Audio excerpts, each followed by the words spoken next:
ఏదైతే మన Essentia life sciences లో జరిగిన ఇన్సిడెంట్ చాలా బాధాకరం. మరి రాష్ట్ర ప్రభుత్వం పూర్తిగా బాధ్యతలను ఆదుకోవాలని చెప్పి రాష్ట్ర చంద్రబాబు గారు ఒకే సంకల్పంతో ఉన్నారు. డిఫరెంట్ గా ఇక్కడ 7 ఎవరైతే అడ్మిట్ అయ్యారో విక్టిమ్స్ వాళ్ళందరికీ కూడా నేను 50 లక్షలు అనుకోవడం జరిగింది.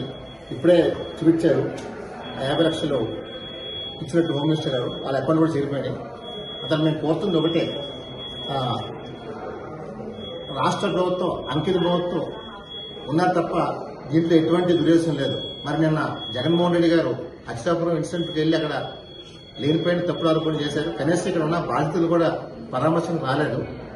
ఆ కుటుంబాలు కూడా అదే ఆవేదన చెందారు.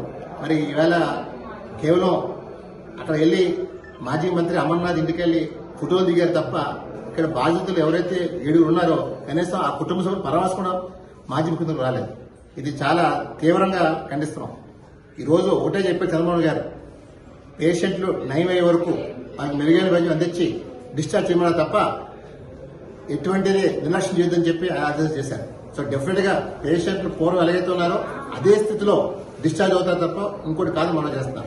కానీ ఇప్పటికైనా సరే వైసీపీ నాయకులు అనవసరంగా తప్పుడు ఆరోపణలు చేయమాకండి. చేసి ప్రభుత్వాన్ని సాయం చేసి ప్రభుత్వాన్ని ఆదరించడం తప్ప మీకు చేత కాకపోతే మాత్రం విమర్శలు మాత్రం మానుకోమని చెప్పి తెలుగుదేశం హెచ్చరిస్తుంది. ఇప్పటికైనా సరే జగన్మోహన్ రెడ్డి నీ పద్ధతి మార్చుకో. 5 ఏళ్ళు ఇప్పుడు రాలేదు.